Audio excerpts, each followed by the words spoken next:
大家好，我係 Rose 又嚟分享啊。前咧就去睇嗰個咧吉卜力宮崎駿原唱音樂會，哇！初諗住咧日本嗰啲嘢實食冇黐牙，跟住一定係好多過唔好啊。同埋日本人咧勁在咧，好似話佢啲產品咧好嘅留俾自己，衰嘅留俾別人。但係佢啲衰嘅對我哋嚟講都係好噶嘛，即係佢個專業同埋美學嘅程度已經真係好鬼高噶嘛。吉卜力音樂會咧第一次因為佢嘅日本嘢而中伏啊！ 23年去咗上海，跟住之後咧25年咧嘅3月定係4月去咗香港，依家咧4月咧就嚟咗澳門，一睇咧真係上程呆晒。第一就係咧，我唔知係佢嗰個倫敦人嘅場地唔好，即係唔適合呢啲演唱會嘅場地播嗰啲交響嘅音樂，唔知係咪覺得唔好？嗰啲音樂咧全部咧嗰啲音樂爆音㗎，佢仲話佢個樂團咧係日本嘅樂團。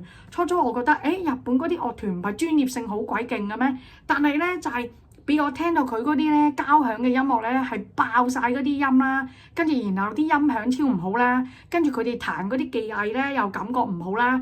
3個原唱其實係2個原唱，再加上1個係聲優嚟嘅，唔係話佢哋3個唔努力，佢哋3個咧其實都好鬼努力嘅，但係咧就係感覺成個效果咧就唔得。好似嗰個幽靈公主嘅原唱咧，我可能人年紀大啦，真係上接不接下氣啦。跟住咧第2嗰個咧原唱係已經係哇都好敬業喎，坐住輪椅咧都仲要再走過嚟繼續唱，加佢個女咧一齊唱。但係嗰個坐住輪椅嗰個原唱咧，又係感覺已經真係人太老啦，上接已經不接下氣，有少少會走咗音。得佢個女咧係最好嘅，但係佢個女咧就有時啲舞台效果咧都係會有少少走音，但係都係依句啦。佢哋人咧其實普遍都好嘅。之後咧就嗰個聲優啦，話佢香港咧唱嗰首歌咧唔係咁好嘅，佢澳門咧可能佢吸取香港嘅經驗，佢澳門嗰個版本咧就唱嗰個老幫三世嗱，我未睇過嘅，可能唔係我嗰個年代。佢個老幫三世嗰個音樂咧都係入半半，雖然我係買最平嘅票，但係都感覺咧係有少少貼錢買難受入。有少少俾人哋覺得係昆水嘅感覺。